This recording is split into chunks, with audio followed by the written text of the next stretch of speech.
Hello everyone, it is the Redmen Podcast. I am Paul Machin. Ross Chanley is with me in the studio. We've got Sam Walker and the incredible Steve Hoare as well joining us for this one. We're going to be talking about a little bit more on Southampton. We're going to talk a bit about Manchester United and the rest of the running games for the Reds as well. But we do have a kick-off question before we dive into it. In fact, we've got two.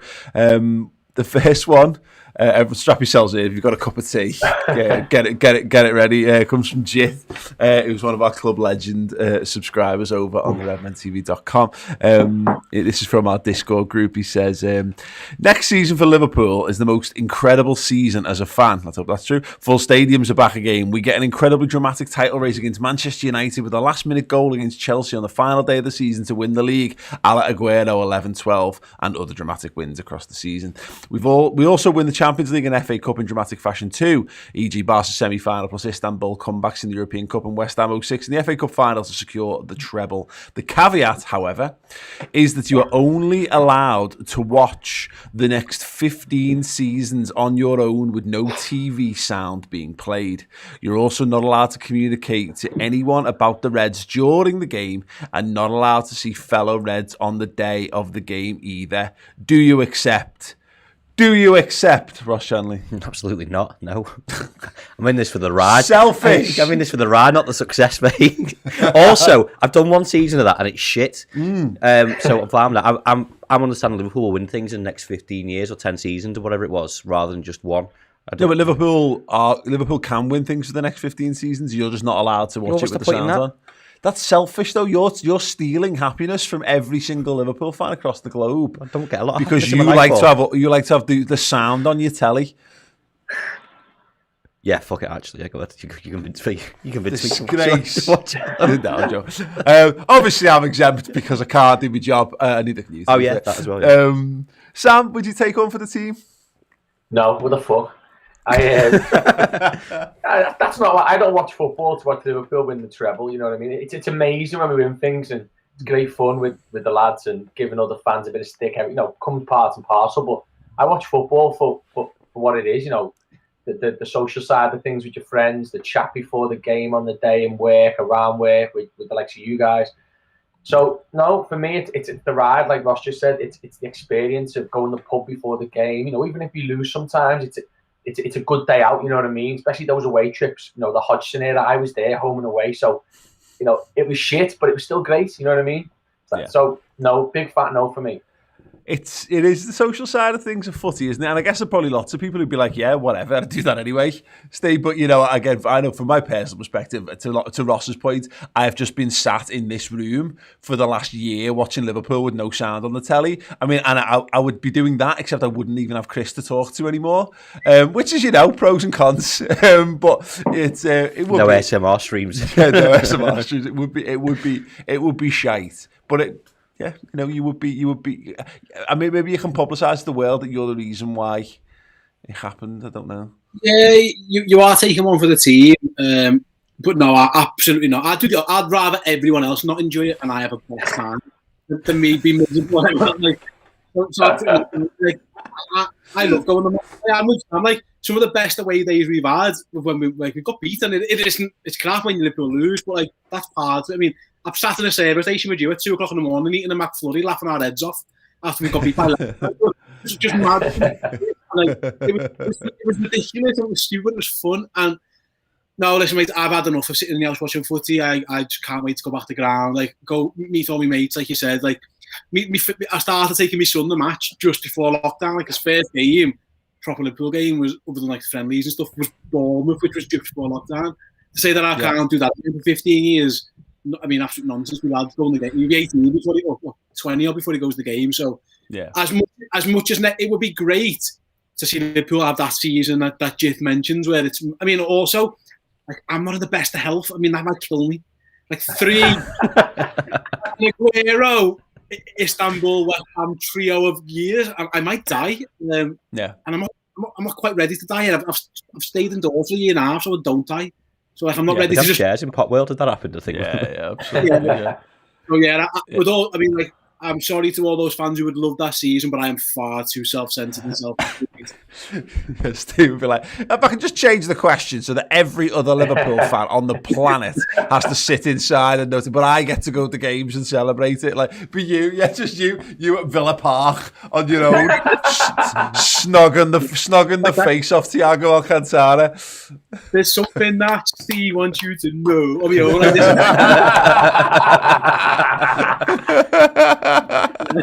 Absolutely. Yeah, you'll never walk alone. It'll be a bit weird, wouldn't it? Right, right, we have a second question. Cambo1508 on Twitter says, who from the Redmen TV would be most likely to beat Takeshi's Castle? Ooh. Everyone gets the Takeshi's Castle thing, right? Everyone knows what that is? Just checking. Yeah. Good. So what we're talking, bridge ball, stepping stone. And then little tank things at the end. But I think they did shit, weren't they, with the water pistols? I always got the impression that I really wanted to see the unedited, like subtitled version, because I got the feeling we were missing large chunks of the story to get because I'm like, and there's something to do with the tags, and it's over. Yeah. Well, hang on a second, what? So no one beat it this week? Is that what happened? I'd probably go Dutton or Pajak. Just go through the wall. Jesus. In fact, no, he gets sick before he got to bridge ball. He catch something. Pajak's my answer. Go on, Steve. You seem to be taking umbrage with the Pajak Dutton shouts. So, Tom hasn't got no patience, so it can't be Tom. Like those games where you've got to be patient about it, he's not having it. Chris, I mean, imagining Chris getting across those stepping stones, that sink is hilarious to me. Like, honestly, first of all, no one ever beat Takeshi's Castle, and if it was up to us to beat it, I think we're in trouble, all of us. Yeah, I don't think any of us have got massive skill sets to do it. Listen, that's why it's phrased most likely. Yeah, not who will definitely beat it. Yeah, that's me worry, is that I'm struggling to find anyone because of there's clear character flaws in every single one of us. Physical flaws. Yeah. Anything that involves speed, I'm out. Like done. Yeah. Like a turn of foot, I'm in trouble. Oh, I think Sam will actually have a good chance. If out of all, there's a better one than me. Though, Steve. Georgia. Georgia's a professional football player. Yeah, I think she's got the edge on me, definitely. Yeah, professional. I should have really went for the professional athlete over Sam. Yeah, just the one professional athlete that we know. Yeah, absolutely. Yeah, that just shows how high regard you want Sam. Love you, mate. Oh, yeah, I think that's a good shout. I think Georgia might well win that one this time around. But in terms of Redmen hosts, because I was working through my head, I was like, it's definitely not me. It's definitely not you, Ross, with the greatest of respect. With the greatest of respect? You can't just do that. Trying to say that. With all due respect. Fuck me. It's like saying, listen, don't take offence, but no one was ever not offended after that sentence. Slow, unathletic, unintelligent. With all due respect, son. That's what he just said to you. Just missing a pat on the head. That's all it needed. Go on, Paul. Do it, Paul. What about Ben? No, neither of us. No, and Ben's unfortunately not at his most athletic, either, for a variety of reasons. Tom, I think Tom, I don't think Sai could do it. I think Tom's a decent shout because he's in much better health than he has been for a number of years. He's got a girlfriend now. He's a bit more healthy. He's clean living Dutton, we call him. No one's ever called him that. I told me, but I was looking at Amy and Lauren as well. Amy's got dodgy knees, and Lauren's probably slightly too short for certain things. If there's any jumping and reaching challenges, that's a fundamental flaw there. So I reckon Tom's a good all rounder. And look, to be fair, Chris goes at that 100 miles an hour, and he either succeeds or he is the most hilarious failure you've ever seen in your life. That's what you go for. You don't want to go for people for these things. You go, like that Ninja Warrior. I'll just do those steppings. I'll jump over to one. No, you want someone to go full tilt, bang, bang, bang, go across it. And Chris would do that, and he would break his neck. And he would probably die, but he might catch his momentum like shoot the balls at you when you're walking across the bridge. Chris would be amazing at that because he would just go he'd have no fear of getting smashed by them balls. He would be like, I'm all No context, Redmen TV right there. He's like, get those balls in my face, is what Chris would be saying. Bring on all those balls. Chris has also got the incredible talent of being incredibly lucky with stuff when a camera's pointed at him. Like he did like a no-look black ball finish on Bazinga's, I think it was, YouTube channel when he was bladdered. Couldn't have done that if he tried in a million years, but he was being filmed by a channel with like 1 million subscribers. So Chris did Takeshi Castle smash. Did he do it? I think, I think give Chris a couple of pints and make sure it's live, and then he'd probably be laughing. Thanks so much to Campbell. Chris is deceptively quick. Yeah. Like he's like, I equated Chris to like a young Wayne Rooney, where you never thought he was fast, but if he needed to be fast, like his body would evolve, his aggression, his inner aggression would make him what he needed to be for that given fighting situation. Yeah, he does get angry as well. He gets angry. You just compare Chris to a young Wayne Rooney there. That's him finished for the week, that, innit? He's fucking made up now. That's him done. Wayne Rooney, I love that. He has that anger in him, Chris. Well, like when he's competitive, like he threatened to beat me up once on a footy pitch, and I'm like, we're good mates, and he was like, he's going to kill me. So yeah, exactly. He's got a big scar on his head from where he tried to foul me in 5-a-side, and I sidestepped him, and he fell in. He smacked his head on the barrier. Have a look next time you see him. Hi, Chris. Good fight. I think Chris wins. I genuinely think Chris would be our. It's a no-lose situation. We either win Takeshi's Castle or you get the most hilarious episode of Takeshi's Castle of all time. We should make that a thing, like the Crystal Maze remake that we did. Just let's go and do that for a day out. Yeah. If anyone wants to watch that on the channel, I'd be more than happy to sit back and direct it. Like,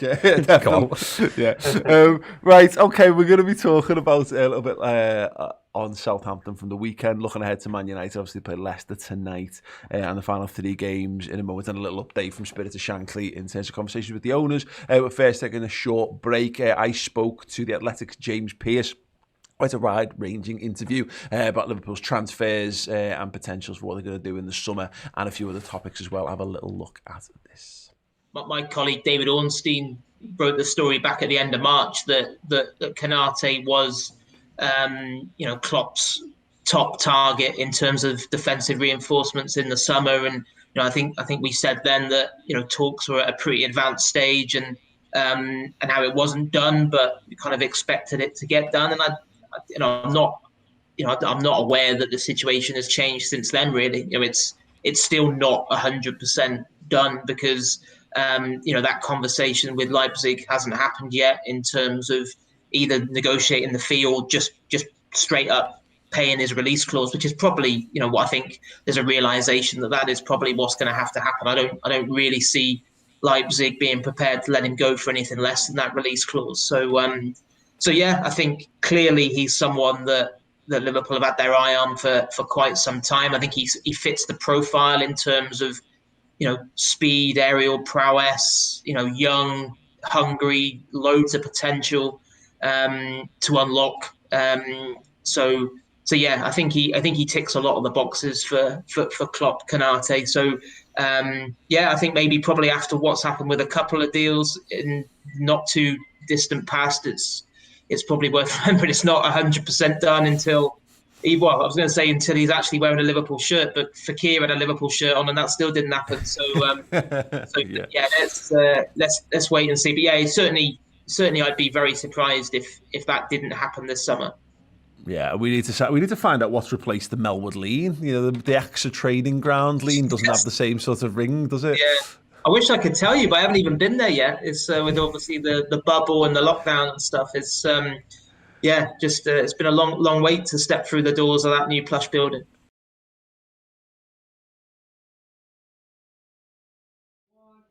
Hey everyone, welcome back. Yes, you can check out the full James Pearce interview right now. It's streaming on the RedmenTV.com. Really, really interesting stuff. Obviously, a little bit on the Spirit of Shankly FSG stuff, and then talking about Ibrahima Konate, going on to Liverpool's midfield goal scoring issues and the Salah contract situation and what Liverpool are likely to do and how they're going to approach the transfer market. There's some really interesting stuff and a whole host of other amazing things. On there is a little streaming service for Liverpool fans, a bit like Netflix for Red. So if you want that kind of stuff in your life, then go and check it out. And you get loads of bonus content from this show as well and these shows. Some more studio-based Redmen stuff. What more could you ask for? Right. Yes, SOS. I said for an FSG follow-up meeting, Ross. The statement reads, Spirit of Shankly to meet with Liverpool FC hierarchy this week. The aim is to hear the club's response to our requests and to make progress towards reaching agreements. We will keep members informed when we have any updates. Yeah, we talked about at length last week about the first meeting and what little we knew that kind of come out of it.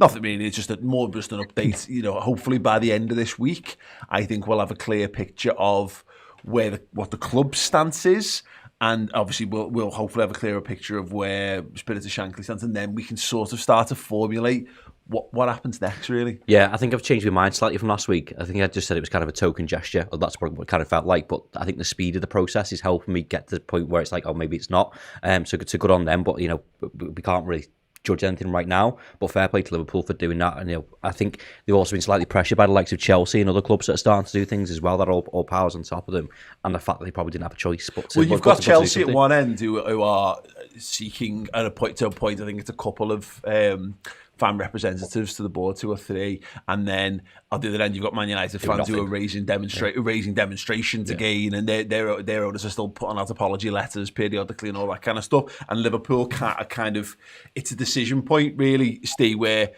which way do Liverpool's fan base go? Are they going more towards legitimacy and board representation, or are we going back to the barricades? I guess we'll know in the next week or so. Yeah, and again, we don't know. We remember the 4 list of requests that SOS put in and stuff, and I think that it is just a case of Liverpool are going to come back and say yes, no, or however they work it. It'll be. I mean, I can't imagine PR-wise it'd be great if they just say no. You know what I mean? Like if they turn into the fella off the Vicar of Dibley and just whack all those nose out. So I think we've got to. I think we've got to be careful. Like I think that's a PR thing. So I imagine there must be something in it for them to come back so quickly. I imagine there must be there's something that they're happy with, but. We mentioned on the show I was on last time when we spoke about this, is that PR-wise it's a very delicate balance for Liverpool, because if you can't, it's impossible, I think, to just agree to everything, because commercially it makes no sense. But then on the flip side, you can't just write it all off and say no, because then what Ross says is that everyone goes, well, that was just a waste of time. You only done that at the time Calm was down for 2 weeks while Man United were getting the ground smashed up. So they've got to be careful. You've got to be careful, and I think that majority of the Liverpool fan base are edging more towards what you said, the legitimacy side. I don't think anyone is really ready to go and, like you mentioned before, go to the barricades like we did for Hicks and Gillette. But I think there are more people right in the middle, edging more towards the Chelsea side than they are, I think it must be more positive towards them. I think they have to. Well, it's demonstrated. It was demonstrated by the SOS poll. The members were polled and asked what the approach should be, and 69% of votes unequivocally said, no to just walking away and protesting FSG out. So, this isn't like a Brexit situation where there's a slim margin to it or whatever. The vast majority of that, and okay. SOS don't speak for the full, range of Liverpool fans, but the more people who are members of Spirit of Shankly, the more of a cross-section they do represent, and that's kind of what we've got in this situation. Yeah, like I say, mate, it'll be interesting. I'm interested to see which ones Liverpool come back with.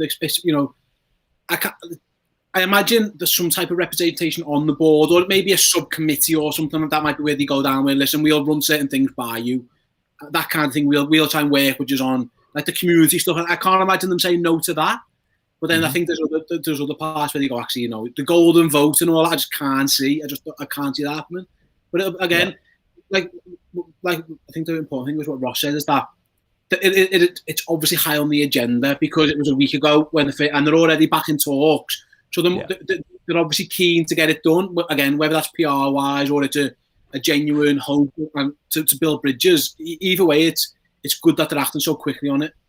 Yeah, they have to be careful though with this, don't they, Sam? It'd be interesting to see how this gets timed, because we're a couple of days out from the Man United game. There's going to be Man United fan protests ahead of that. They're already starting to barricade Old Trafford in preparation for it. You don't want a situation where, I mean, it's good. In some regards, it might mean Liverpool delay, but if we find anything out in the next couple of days, it speaks to the confidence that they've got that they can get a deal done, because if it goes wrong, Liverpool fans will be all over that protest as well. Yeah, we've got one home game left, haven't we? So I can't imagine anything will be set in stone until after the Palace game, because no matter what decision they take, it may annoy some groups anyway, regardless to even if it appeases the most, there'll still be some that aren't happy whichever way round you go. It's actually a good opportunity for Liverpool, because we spoke before about, I'm sceptical about any fans being on any board, because I'm afraid of the commercial decisions that they might block. Hence, would we have sold Melwood? Another story. But it's an opportunity. I like Steve's sort of angle. A subcommittee makes complete sense. Anything to do with the localisation of Anfield and around the sort of use of the name of the city and how it involves fans en masse, it makes sense to involve a Liverpool fan or someone who's got an experience in dealing with finance or football clubs, who's a strong Liverpool fan or connections to the city, because you then get a better idea. The golden vote thing, I agree. I don't see that coming back. And just as a side note to this, I've got on good authority that some of the things that Liverpool have been absolutely trashed for, like the tickets, never got to board level. It was an operating decision. So I think sometimes these decisions won't even get to the board. It's an operating decision made, and then FSG are out going, we're sorry. It happens. So fans might not even get a say on it because it's an operating decision. So I think it's quite complicated, the process. I just really think it's an opportunity for Liverpool to win a battle here. Because Chelsea fans ain't getting a say. Got no chance. But if Liverpool get this right, we can absolutely be the model moving forward because of the type of club we can be. Yeah. It's such a hard balance, isn't it? Because I agree with Steve, they can't say yes to everything because for the commercial stuff, but also negotiation tactics. You can't be seen to be bent over a barrel because they've fucked up. And this is why I also think SOS, you go with your absolute ideal, and you probably actually go with a little bit more than you're hoping for as well. That's how you go with negotiations. You don't go with what you'd accept. Yeah. You go with what you beyond what you want. Yeah, but it's also hard from our perspective because we're looking at it from a fan's perspective. But I think sometimes we have to look at it from FSGs and a business model as well. If they're not going to say yes to everything, because they've got A, their own interests, and B, the club, at some point they will have the club's interest at heart as well. So maybe if they say no to something, we can't take umbrage with it because it might be the best overall outcome. It's a fine balance. Listen, you might find it's mad, but we're talking about this. You might find when you get fan representation on the board and they come to and go, right, we've got the Super League thing, and they explain it. What if the fans go, oh, actually, that makes sense. It's an outlandish sort of situation, but it's a positive step, hopefully, and we'll know a bit more as it happens in the coming days. And of course, yes, we will report on it. But I've said this before. SOS have positioned themselves brilliantly here. They've been a brilliant voice for Liverpool fans for a long time now. They've been going. They started not long before we did, which is over a decade now. And so, they're going to be pivotal. So people want to get involved, and I would recommend signing up and joining as an SOS member because, they're going to be our advocate in this situation. Then we all want to be as a bigger part of this as possible. So, go and get involved on Spirit of Shankly. Right, Southampton, stay. A win, not a vintage win, but a vital win. Pretty much nailed it. That's what you're going to have to be, isn't it? Because we're not playing very well, but it's the whole thing of mentality monsters kind of thing. This is what we have to be because we're not at our best. We've got every defender out and it's just mental. I actually thought attacking wise we were all right. Like we still created a fair enough chances. Having the best goalie in the world helps. Like that's just when you're throwing the team out that we throw out, your goalie's going to have to play well. That's just we're going to have to rely on that. Like to get through to the end of the season. It depends on who comes back and stuff. Like Alisson's going to have a really good end to the season because by his own high standards this year he has dropped a little bit. I think that's fair to say. Like he has kicked a few in and stuff or whatever. So I think that was the main thing for me is that having the goalie with his mojo back is a big help. We will always create chances and again I'd always back us to score one of them. In the past I'd have said 3 or 4. I'm not there yet, but we've got the attacking players who can create stuff. It's going to be hard at the other end, so the goalie's going to have to be on top of us. That was the biggest positive for me is that Alisson looked like Alisson again. he had that one dodgy kick which he got away with, which that's been in his locker a little bit this year. But other than that, he was making the big saves where, for a while, it felt a few years ago, he was making saves that you wouldn't expect him to make. And then he had a period where he was good, but he wasn't pulling out the absolute worldie. Where I thought the Shadens one-on-one, when he just stays big, it looks easy, but that's a really, really top save. Things like that. That was the main positive for me. And if he can continue that for the next couple of games, we've got to sniff at winning them again. How other things around the league pan out isn't in our hands, but having him back on top form is huge. The Alisson thing, I think, I completely agree with that, Sam. I think is massive because it was like a throwaway commented on a video on my channel the other week about like we got the best goalie in the world, and they go, "Oh, he's not the best goalie in the world," and you realise that. I mean, he is. I mean, I'm sure that people who are in the Oblak camp will be in that camp forever. Fine. When I say best player in the world, I mean you can put a piece of paper between the lads who are at that sort of level of the game. But Steve's right. He's not been quite at that level this season, and because of the team we are now, I always think about when you get like, I remember having a debate about Rafa Benitez, and in fact it was Aubrey back in the day saying we actually needed a manager toward the tail end of Rafa. We didn't need Rafa as a manager because if we weren't going to be able to back him to fund him to be the top tier manager, we actually need a manager who was better off at scrapping for fourth, which is a mad argument. But the point on Alisson is, if we're going to be a bit crap defensively, then you need someone who's really good at saving shots. Yeah. And Alisson, hasn't quite been at that this season. There's a few goals we've conceded where you've gone, could maybe he have done better, but we need him that game there is exactly what we need him to be, is when he goes out and goes, no, I am the best goalie in the world. I'm not just a lad who's really good at passing and and just being gorgeous. I'm really good at saving the footy as well. And like to Steve's point, we're going to need that between now and the end of the season. Yeah, anyone who's offended by Alisson being the best keeper in the world needs to give the head a wobble. Like you said, it's like being offended when someone says Ronaldo is. Jesus Christ, Yeah. But mate, absolutely. One of the things you're saying about the kick there, Steve, if you pass the ball back to the goalkeeper 150 times in the game of football, I'm sure his passing out's not going to be 150 out of 150, and it's expected he's going to get one wrong, which is where we've kind of been, haven't we, a bit of late? Stop passing the ball back all the time, and maybe he won't kick it to their lad once. But he is the man back there. I think, though, Paul, the saves he's made in the Southampton game are saves that other goalkeepers don't make because they don't make the same decisions he does when he comes out, like that whole wait, hold. We've heard him talk about it before. It's almost like Henry as a striker, isn't it? The moments he talks about that are really pivotal. He talks about it and says, he waits and he holds it. He had the touch, then he makes himself big and stuff like that. Because he does that, he sets his bar higher than most. So then when he doesn't do it, we're all like, where was that, Alisson? But actually, it's just his greatness not shown for a moment. So I agree with you that we need him to be on top form for the next 4 games. But I still think he deserves, and I still think by the same token, he hasn't been at his best this season at some parts. But by God, without him, we'd be 5, 6, 7 points worse off. Yeah, absolutely. I think it's also scrutinised by the fact that we've just been shit this season. Everything's been a bit shit. So when something else goes wrong, it's like just piles on top of one or the other. And then you're right, you're pointing fingers. So he could make a mistake in a game, but it's all right last season before because we'd win. So it didn't matter. Goalkeeping errors are always highlighted more in teams that aren't playing brilliantly. And so, and that's my point, is that you might make an argument that you could really do with like a David De Gea type. And by that I mean just a pure shot stopper. Someone like him might have actually stood up a bit, looked better in our team because you're having more shots to face. But what we've seen is when Alisson steps up and does the shot stopping thing as well, which it's a sound sport. He's so good, and then one-on-ones, he's absolutely unbelievable. Then it kind of takes the scrutiny off a little bit. I just want to move it forward and talk about the defence, Ross.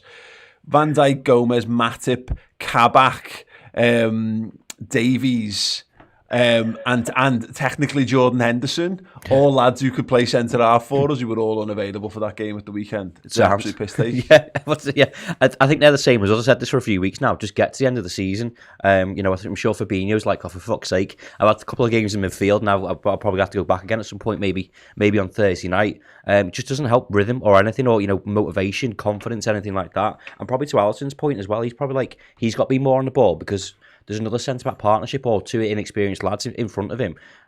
So he has to step up then, because he's got, 19-year-old in Nat Phillips, 24, 25. Mm-hmm. He has to step up then as well. It just knocks the whole thing. And when you think it can't get any worse, it does. So I wouldn't be surprised on Thursday there's another one. Yeah, we'll just stop and moan it. I mean, that's the thing, Steve. It's that we've all become very sort of accepting of it. Not in like a happy way, but what I mean is it doesn't really get talked about as much anymore. Like Liverpool not having Kabak, like that's now, say what you will about Phillips, but like Kabak is now is technically our fourth choice centre half, because we've gone out and spent, okay, we got him on loan, but you take my point on this, is like he's a senior centre half we've bought. We've gone out, and brought him into the squad for this purpose. It's mad. It is mad. The levels to which we have been damaged at the back there. And I mean, the fact that we come away with a clean sheet is probably probably one of the biggest successes of the game all told. But I can't even. I've run out of superlatives for it. It's insane. And it doesn't end. It just doesn't end. The two lads we brought in January to help solve this problem are both injured. The Kabak, I'd like to know what's happening in training for a start. Like if I'm the manager, yes. I wouldn't have been training. I'd like just go and sit down. What are you here for? Go and get the PlayStation VR out. Just like Kabak should be walking around in bubble. He should have been around in bubble back. And listen, I've openly admitted I'm not his biggest fan, but like he's clearly, with all due respect to Rhys Williams, he's miles better than Rhys Williams. Poor Rhys Williams at the minute is like a fish out of water, bless him. And it's not really his fault. It's hard on him, but he's a lad who was at Kidderminster on loan, and now he's playing for Liverpool. That's in one half season where he wasn't expected to do it. Yeah, Liverpool's Champions League hopes, Liverpool's financial future has now been heaped upon the shoulders of a 19-year-old kid who was on loan at Kidderminster last season. Yeah, and I then it's mad. It's not. I remember on previous shows I was saying, like, I would play whoever's the best centre half and keep Fabinho in midfield, and I kind of stand by that. In that, you're gonna have to get away with it at the back. You're gonna have to your goalie's gonna have to be Wales, and you're gonna admit that you're gonna give a few away. The issue we've got, and it's looking ahead to the next game, obviously, is that when Rhys Williams went to Old Trafford last time, he had his pants pulled down. He was made a show of, and I wonder that's going to be in Klopp's mind, isn't it? Where, geez, the FA Cup game, he was poor. Marcus Rashford had him on toast almost, but then you're almost cutting your nose off to spite your face at times. So you're putting Fabinho back there. We're losing number 6. Gini's going to play 6. Okay, is that a better option in this one game? It possibly is. Rafa Benitez used to always talk about, didn't he? You move the duvet over blanket, and someone else is cold over that side, and that's where we're going to be. Listen, mate, there's no team in the world who could lose their first 3 centre halves, buy 2 and lose them, and still be absolutely fine. Like, it's just like, if you take Stones, Diaz, Ake, Laporte out of Man City, and then they're playing Garcia and Fernandinho, they're still a good team, and still better options than what we've got, but they're still not as good. They moaned last year that they lost the league because Laporte got injured and they had to play Fernandinho at the back a lot. We saw it happen, so they went and addressed it. I still think Liverpool got the summer wrong. I think they got January. Yeah. January was a disgrace how late they left it, and they're probably paying for it now. But the point is, Steve, is that we can say that for all we want, but maybe we got Kabak in a week early. Maybe Liverpool, maybe points wise, we're a few points better off because of all of that. But we've seen there's no guarantee. Like what happened, we bought Kabak and Davies in, and Fabinho immediately got injured.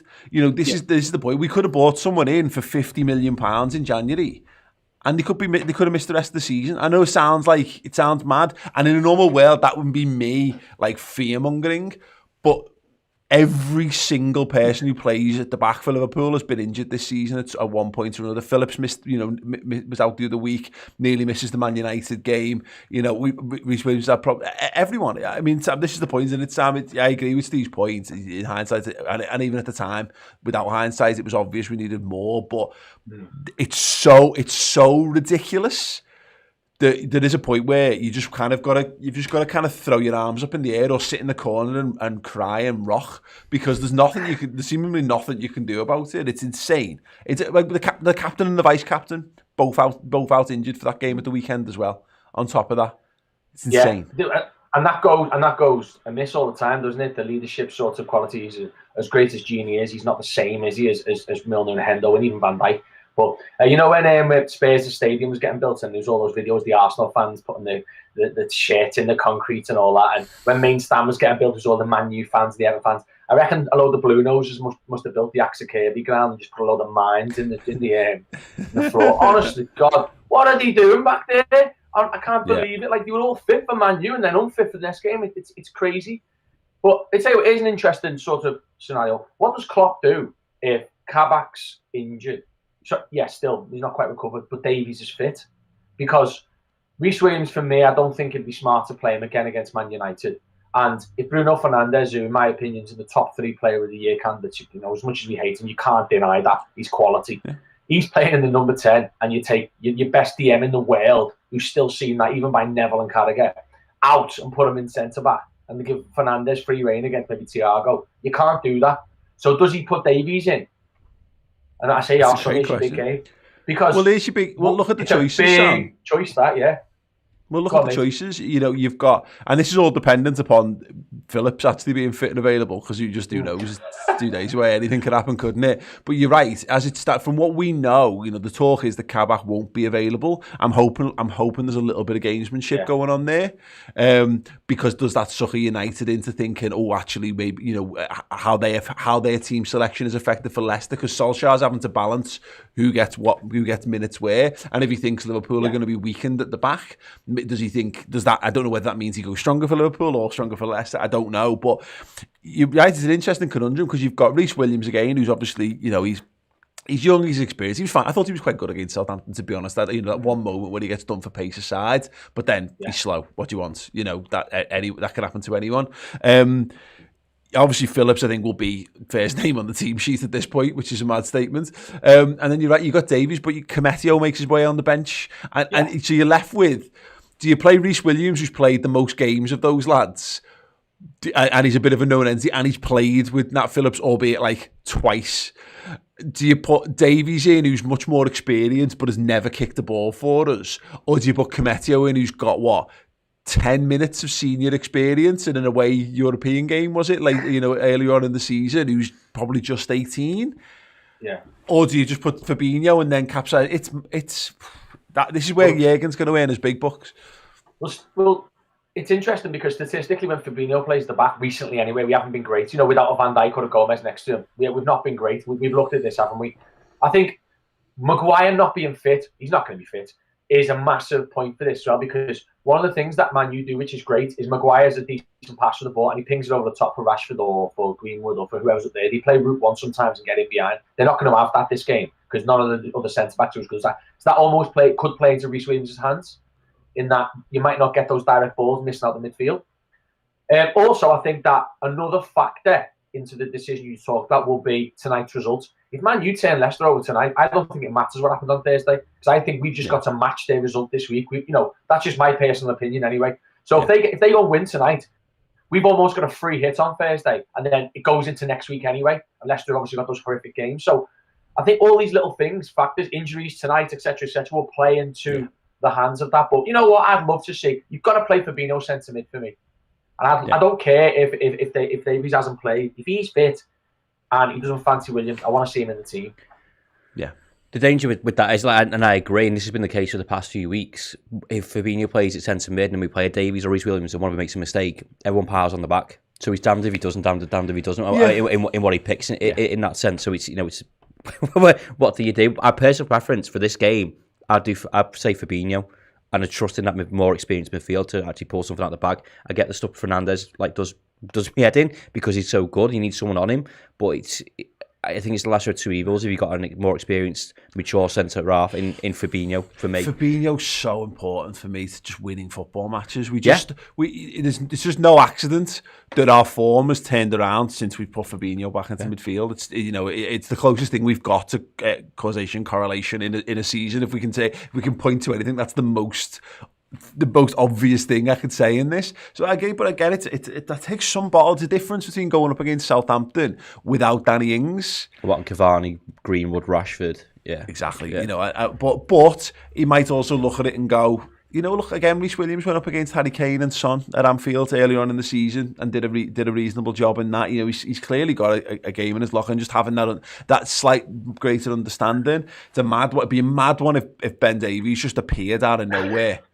Like I would have him come in on a zip wire, you know what I mean, or something, just to mark the occasion. Shawn Michaels WrestleMania style, whatever it takes, just don't announce the teams, just leave a question mark in that position. And who's it going to be? Who's going to be his tag team partner tonight?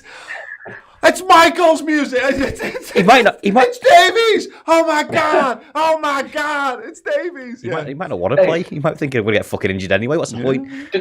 Do any of you know his number? 073. I haven't got a clue what his number is. I don't know what his shirt number is. No, I've no idea. No.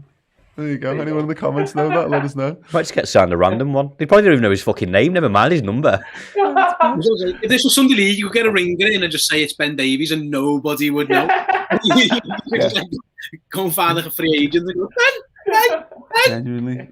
Used to play for Preston. Yeah, Ben's playing Ben Woodburn. No, Ben Davies. Yeah. Honestly, I think we're more likely to see Ben Woodburn playing at centre half at this point. No, what's mad?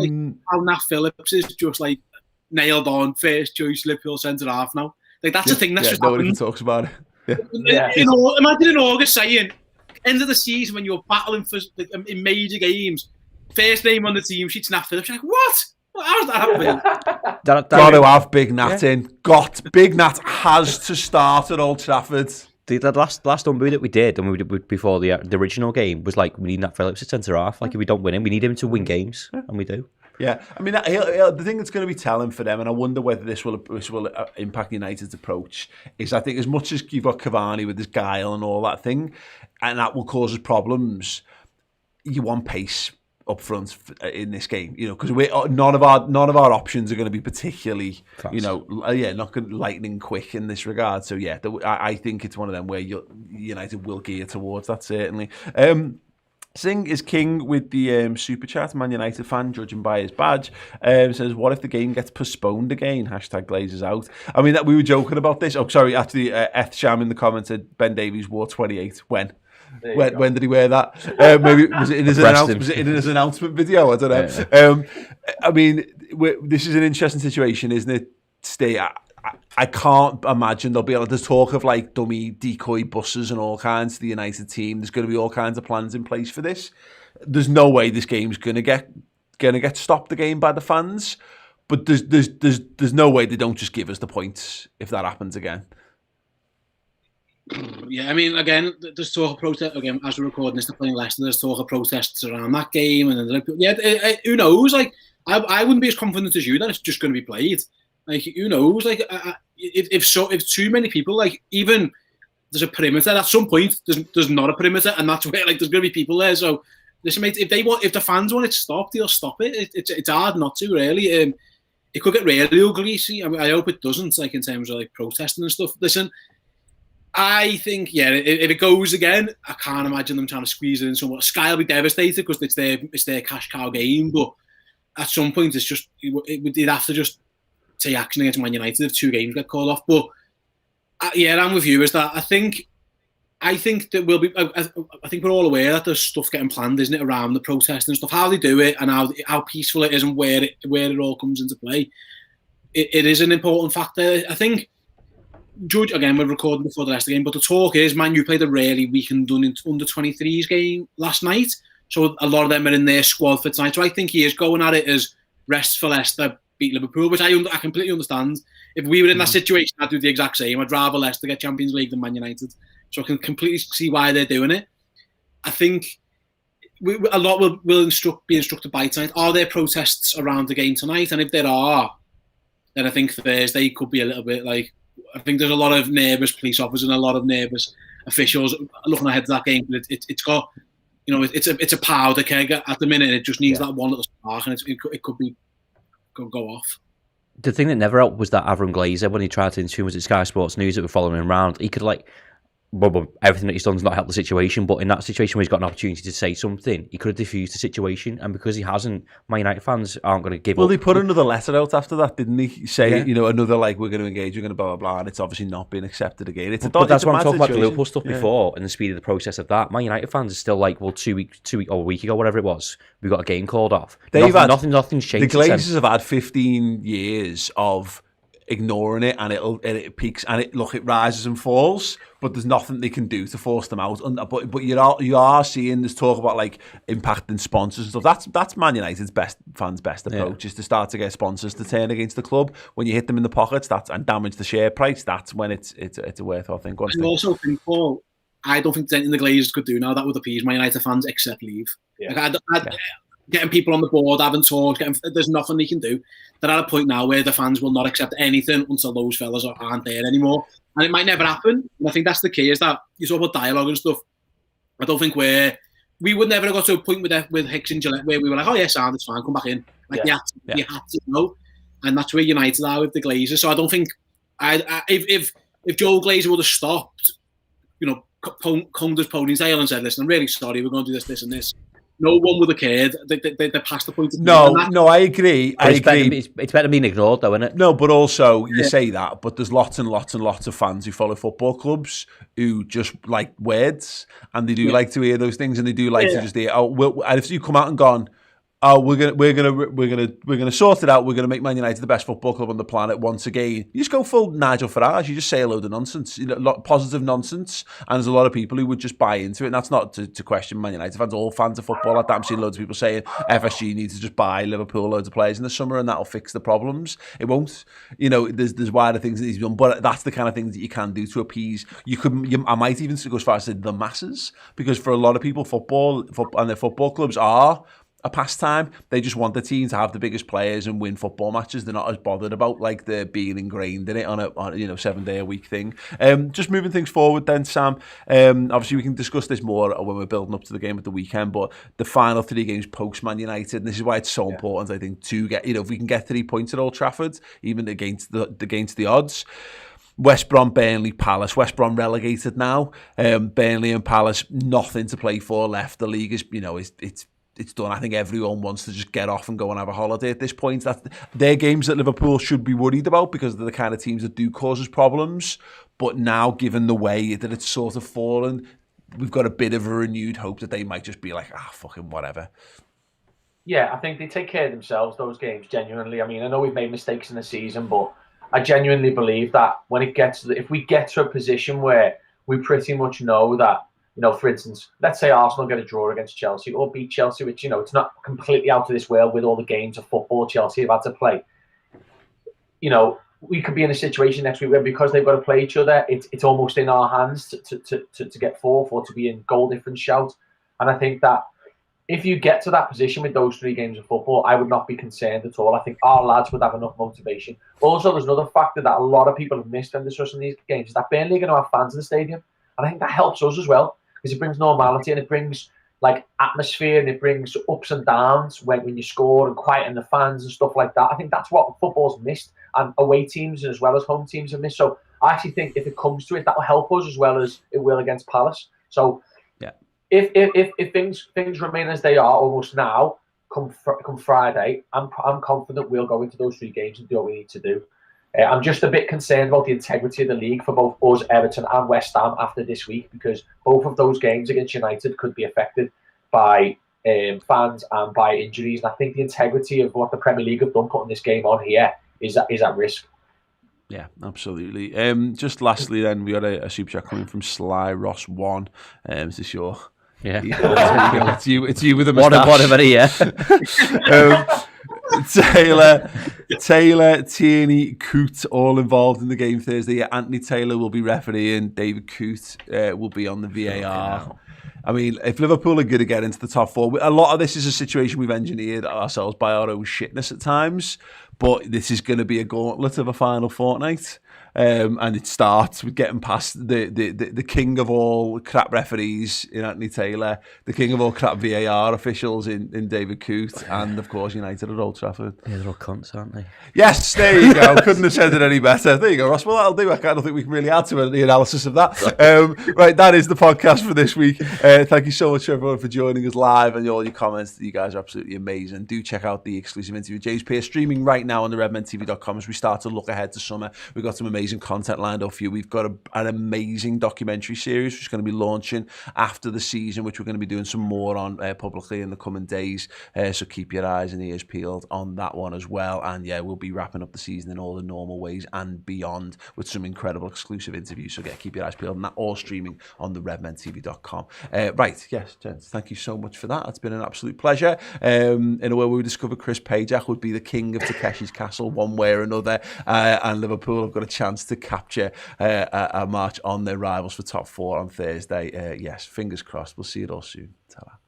Hey guys, what's happening? We have got a genuinely amazing prize for you. It is this team signed Liverpool Champions shirt. It comes with a certificate of authenticity, and to be in with a chance of winning, all you have to do is sign up on the RedmenTV.com as a club legend or upgrade your existing subscription from Club Captain up to there as well. Not only are you entered into the prize draw for that, we've also got amazing, incredible, insightful, upbeat, brilliant documentaries, interviews, features, and a whole lot more streaming right there on an exclusive Liverpool streaming platform. It's a bit like Netflix for Liverpool fans, so go over there, get involved, and fill in some wonderful gaps in your life between Liverpool matches with some wonderful Liverpool content, and also enter into that competition to win that incredible signed shirt as well. See you there.